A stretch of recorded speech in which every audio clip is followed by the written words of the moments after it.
Hey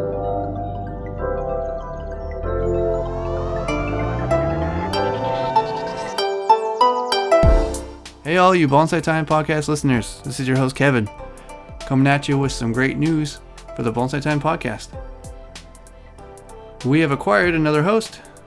Her name is Kelly Lui. She comes out of California, doing great stuff out there, making wonderful expression with her bonsai art and greater impact on the community. We look forward to having her on and look forward to having her input in all episodes going forward. Stay tuned for her episode where we talk about her life, her experience, and her bonsai journey. Remember, bonsai on! Hey listener, how y'all doing? This is your host Kevin with some exciting news. I would like to introduce to you our brand new member of our Bonsai Time team and new host named Kelly Lui. Kelly, how you doing? Good. How are you, Kevin? Not bad. Just freezing my butt off here in Ohio, but it's okay. You know, the trees are asleep and just jonesing to work on some more trees, you know. Where are you located right now? Where are you at? I'm in Los Angeles, so Okay. pretty warm here. I was saying, I'm a little jealous, as most of probably people are in the Midwest right now on the East Coast. What is it like for you to do bonsai in California in relation to you enjoying it? I think the biggest thing that stands out to me in terms of bonsai in California is just the old people and how many there still are here and how helpful everybody is. Even the generation after them, they're really generous with their time and different things like information. I get a lot of books and magazines and pots and helpful ways of getting trees. So everyone's super supportive, especially if they see someone that's younger than them getting interested. Nice. How do you think being a part of the Bonsai Time team will help California with bonsai or the younger community get involved more? I don't know, other than hopefully my understanding when I do talk to someone that's closer to my age, they're interested in hearing the history. Not everybody, but I think there's a good number of them that are. And I think if there's a healthy respect for the past, I think there's going to be a good future for a lot of people here in terms of like carrying on the legacy trees, making sure the old people are respected and anything that they leave behind for us that we carry it on and make it better, particularly clubs. I think it really involves a lot of volunteers and people helping. And I don't know if there's that many younger people doing that. Not yet. Yeah, right. Let's make it happen. That's all we can do is a new blood, so to speak, right? It's how we get everything to keep going. It's always the hardest part in a club anyways, just sustaining people and membership. But I gotta say, some of the older people, the ones that are like retired, you wouldn't think they were as old as they are. Just their attitude and even how they can move around and lift things. You think they're just as young as everybody else. That's awesome. Means we need to work with more trees. I think so. Chase Rose told me, I've never worked a day in my life because I've always just played with my little trees. I'm like, even in times of stress, I just worked on more trees and then I sold them. Is that what, I don't know too much about him. Is that what he did as a living? Yeah, he's been a full-time bonsai professional since I believe 1960s-ish. Yeah. Yeah, still is technically a full-time, but he's semi-retired, I would say. He's 80, mid-80s, late 80s right now. So yeah, good friend. Yeah, I'll have to meet him sometime. Well, we did meet him at Nationals, right? Yeah, Let's talk to him. He behaves like he's a young person. Yes, it's good. It's good. Chip off the old block. How did you get started in bonsai? How did you find out about it?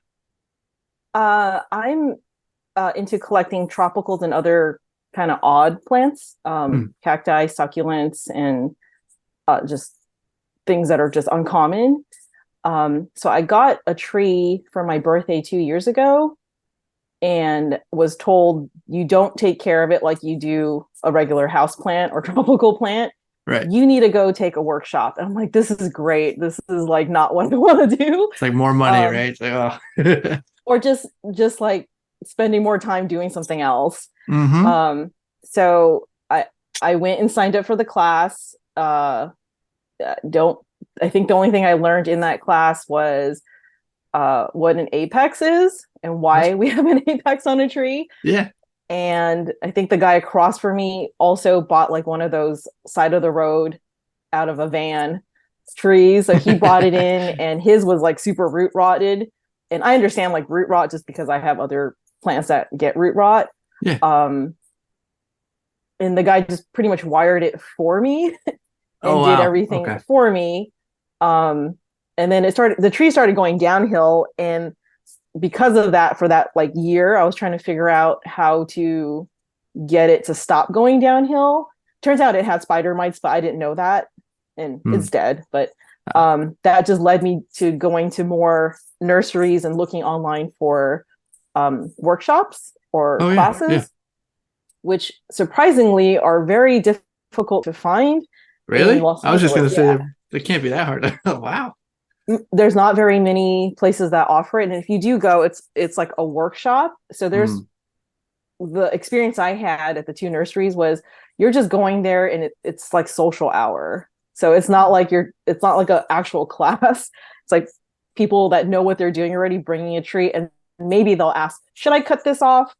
And the nursery owner will say yes or no, but it's not like someone like me where it's like, what's wrong with my tree? How do I wire? What am I cutting off? How do I water this thing?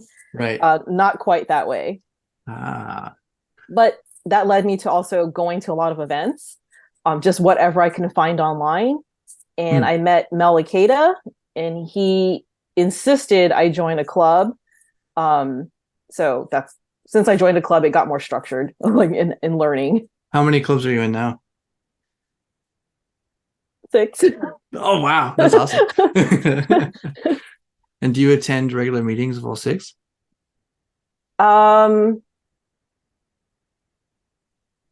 Yes, mostly. I mean, awesome. The 6th one I joined was because of you, the Portland club. Oh, right. Yeah, Bonsai Society Portland. That's right. Someday you'll get up there for an in-person club meeting, right? I probably will. Good. You were the recipient of the Ben Oki Scholarship this year, correct? 2023? Yes. Nice. Congratulations. That's awesome. Thank you. Reason I bring that up is do you plan to intertwine your desire of outreach into the Bonsai Time Podcast as an avenue for different availability of people? Because I was wondering how to do that until I met you, and then you're like, why don't you put some of your talks or chats with people on Bonsai Time? Yeah. And I thought that would be great because I don't want to be on camera. I don't want to do a YouTube video where we're both sitting next to each other doing an interview. I just don't feel comfortable doing that right now.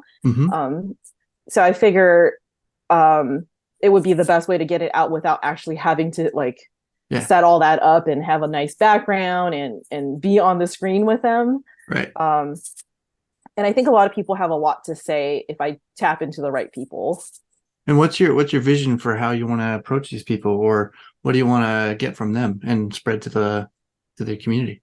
I think tapping into the group is easy because I see a lot of them anyway at the club meetings or shows, and I'm not shy in approaching them and talking to them because typically I either already know them because I've seen them a lot, or somebody knows them and introductions are real easy. I think they're just all old friends. And I'm hoping, at least for me, that my interest is, well, what happened in the past? How'd you guys learn? What kind of events did you guys do? How did you guys do the events? Because I think some of that would be fun to see again, that we just don't see it now.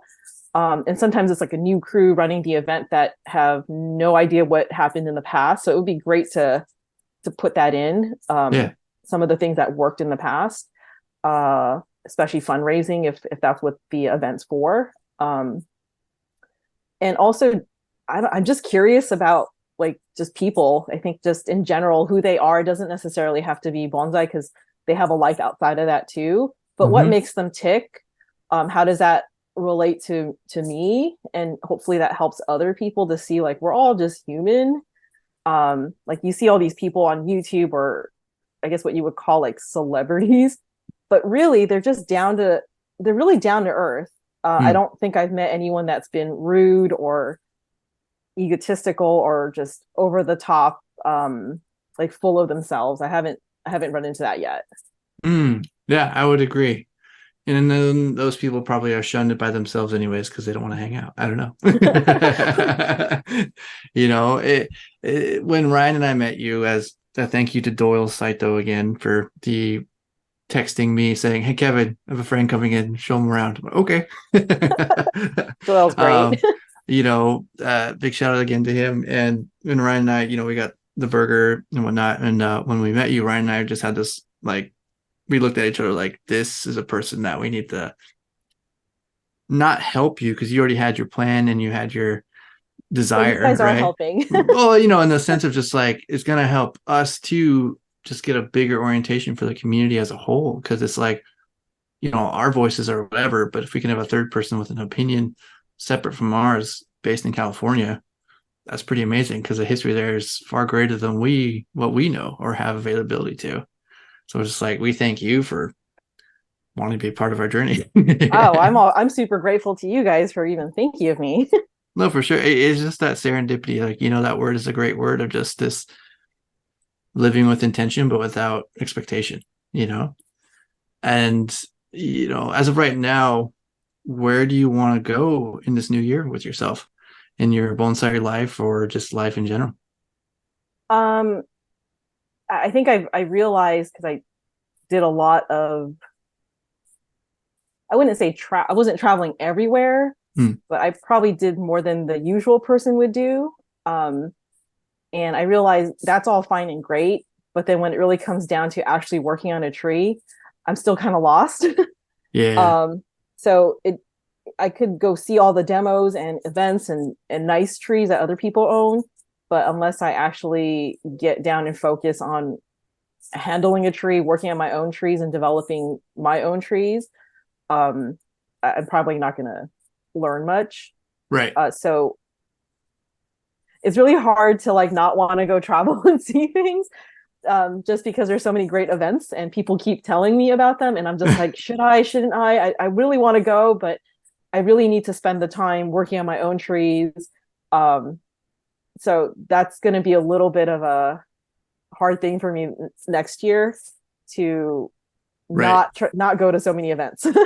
But it gives you more time and, monetary money to buy nice pots and trees and soil, because, and take lessons. That's the thing too, is like the time you put in is the time you get out, and you can network all you want. But if, like you're saying, as I've realized too, you can only do so much by how much you understand with your own trees. Mm-hmm. And that's the hard part. It's that fear of missing out sometimes. It's like, is it greater than my desire to want to work on my own trees sometimes? Maybe. Guilty. Yeah. How is your approach, would you say, to how you discuss and bring in your questions with people?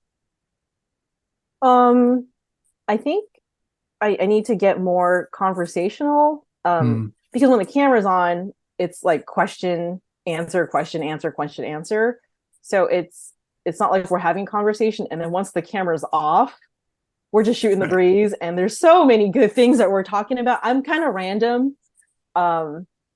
It's so funny. I got to watch myself because Jonas Dupree was out here and we were hanging out. He did a workshop here. Doyle and I, we all, and Jonas, we went to dinner.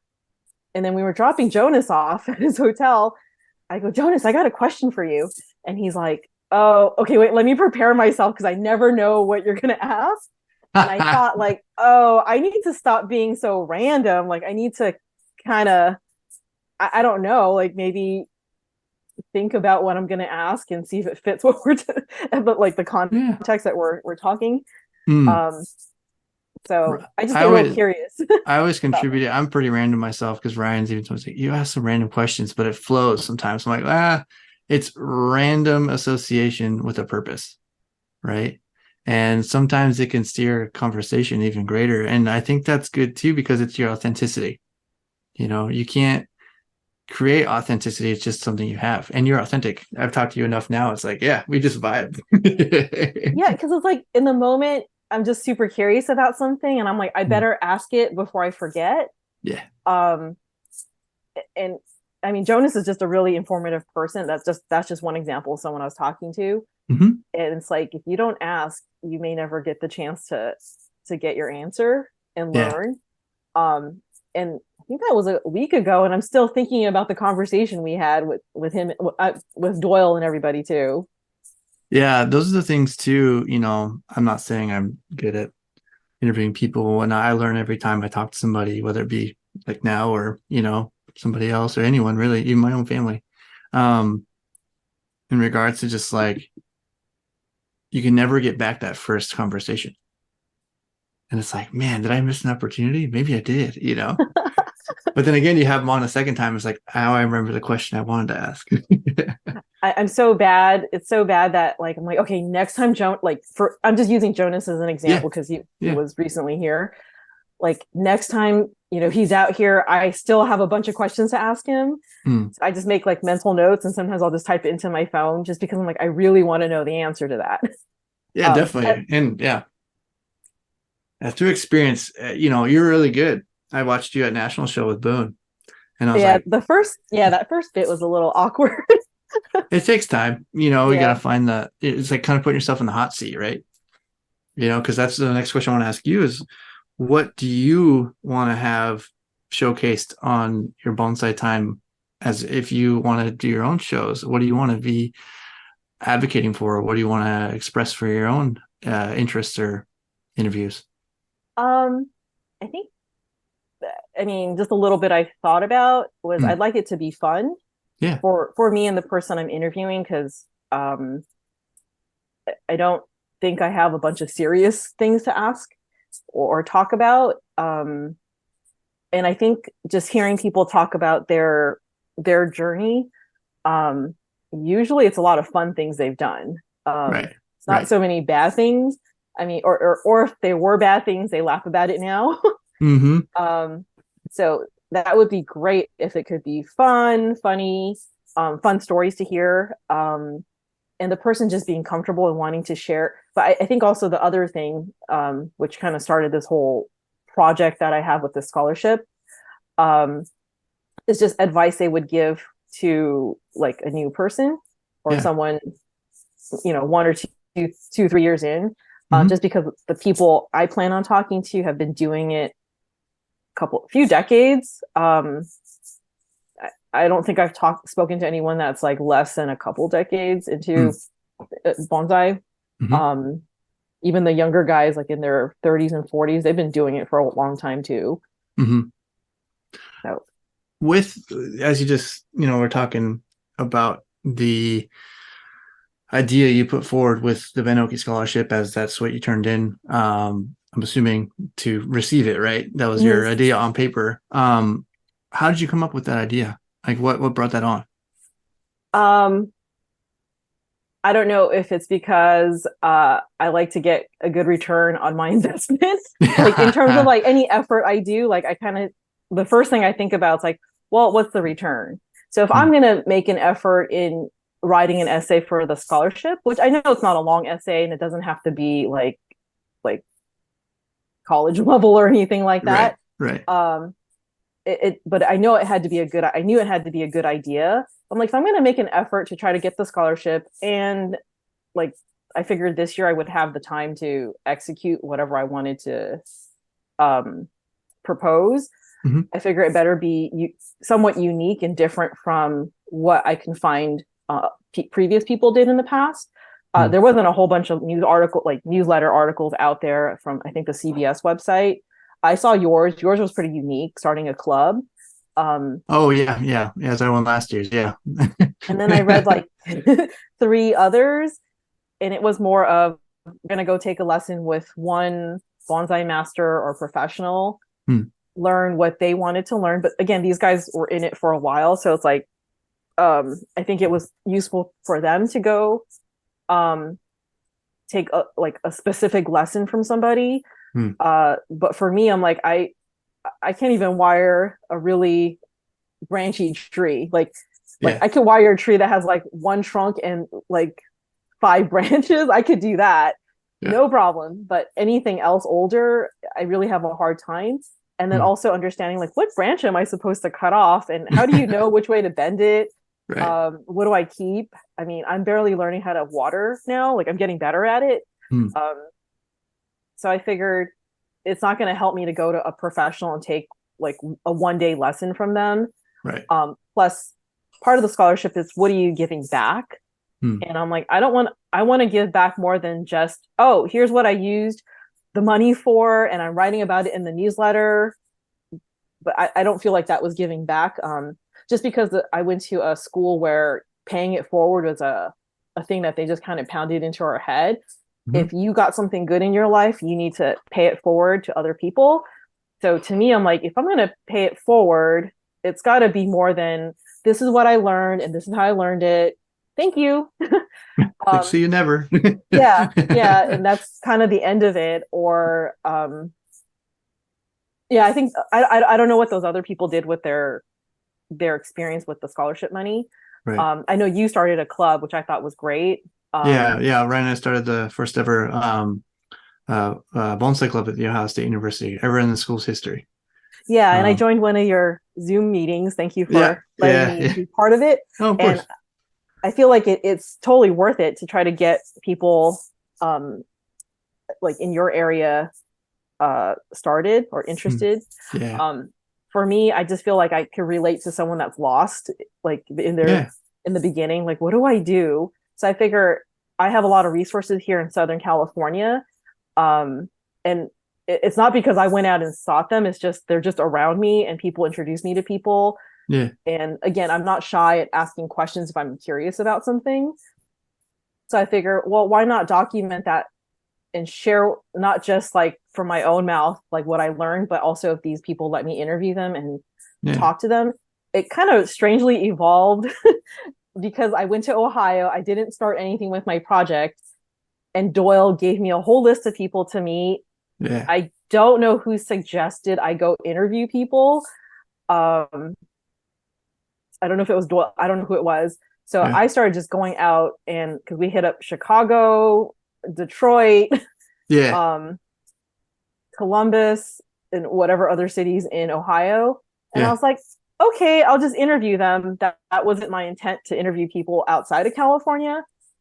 So I quickly put questions together, and then luckily everybody was really nice, and I met pretty much everybody Joelle recommended, and everyone was super game to be interviewed. So I think it's kind of evolving from there, and hopefully the information they impart is helpful, because as I talk to them, like even the simple question of what advice do you give beginners, everyone has slightly different answers. Some of them are similar, like very similar, and the others are different, but it's all good advice. And it's going to be interesting once I'm done with all the interviews to do a little statistic of like how many said, don't buy too many trees, or how many said whatever else they say, right? I don't know what else. I can't remember off the top of my head, but I'm like, all of it's good advice. And then hearing their background, like if there's anything they regretted or if they would like to do over again, which could be helpful to a person just starting off. Definitely. And that's one thing too, because how long have you been full-time?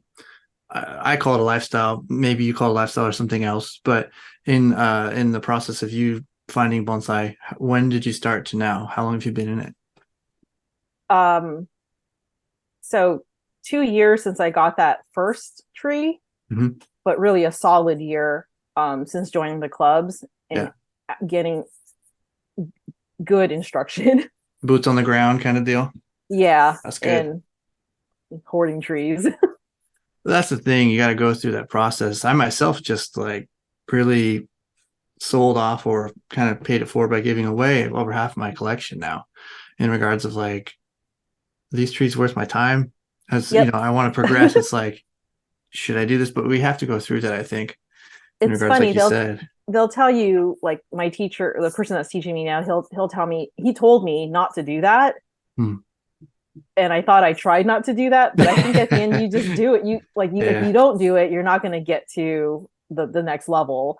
Because I can't imagine like a beginner starting with a really awesome tree. Yeah, I mean, I've seen it. Do. Yeah, it's a lot of money. Unless you have the gift of gab, it's like, yeah, let me work on it with you. Well, I feel like you might kill it. That's the scary part. It's a big ask, and through each level of really nice trees to not having anything, just raw stock, you learn. But you also need to go through both sides to come down to the middle and meet halfway, or sometimes, I mean, that's my philosophy in regards to it. Like, do you see yourself doing that, like getting to a point where you could lead a class, or have your own avenue of like, hey, let's do a workshop, So one of the clubs, I feel like it's my home club, Daiichi, sure. which is Doyle's club. The first club I joined, and I feel like I fit the best in that club.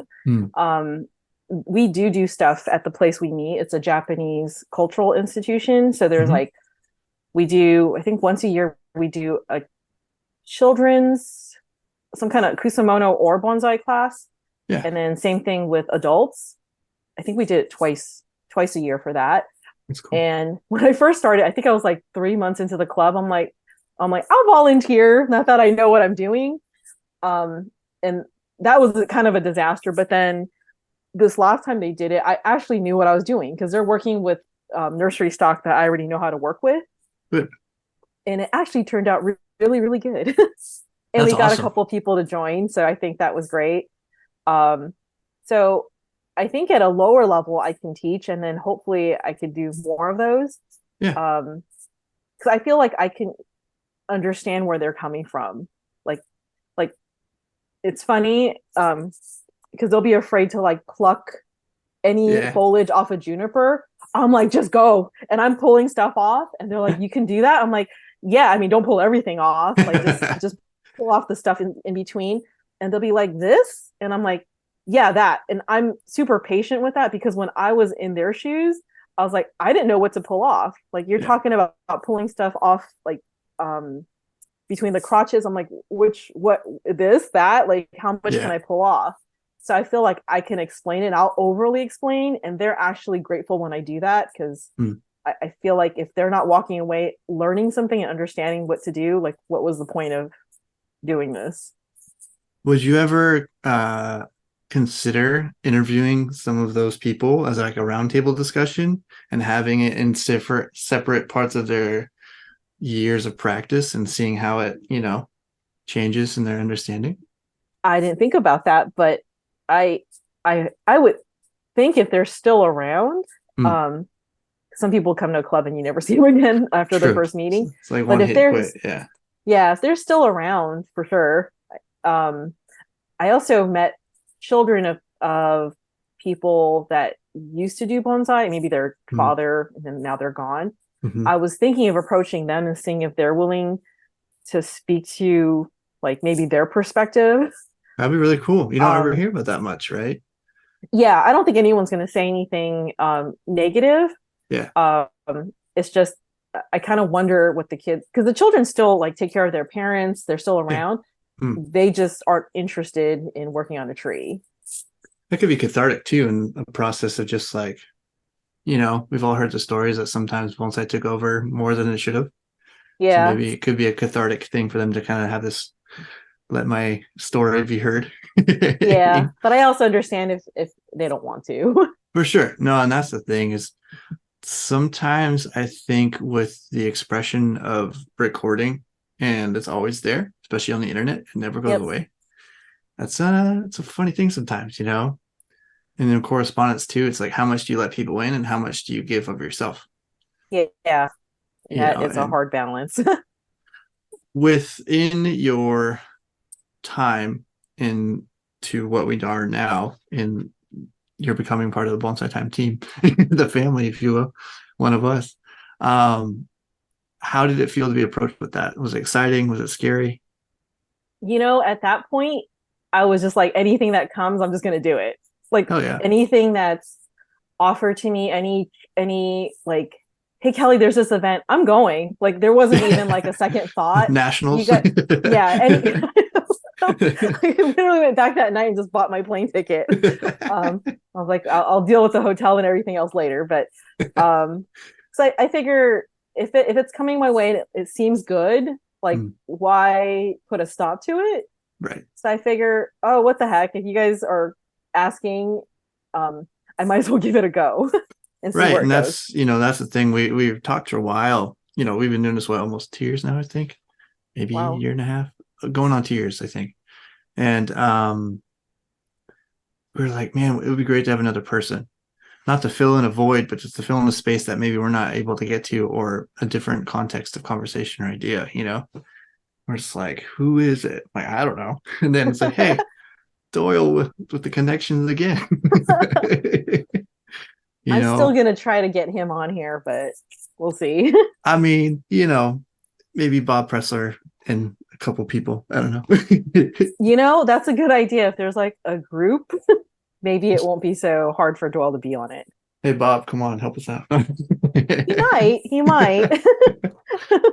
No, Kelly, I appreciate you coming on, and I look forward to hearing what you got to give from yourself and what stories you bring. And I'm assuming, and I know all our listeners, the listeners here listening today, are going to be super stoked too. Kelly's a wonderful team member, friend, and bonsai person as well. Kelly, do you have any social media you'd like people to know about, where they can find your story as far as what you're doing explicitly with your Ben Oki Scholarship? Or have you set anything up yet? Or can we stay tuned? Probably stay tuned. I think I set up some Instagram, but I didn't do anything with it. No, it's so all good. It's blank. Yeah. No, it takes time. You got to ripen the ideas to become a full-fledged thing. Yeah. Well, cool. Kelly, like I said, look forward to hearing more from you. We'll talk soon, and bonsai on. Thanks.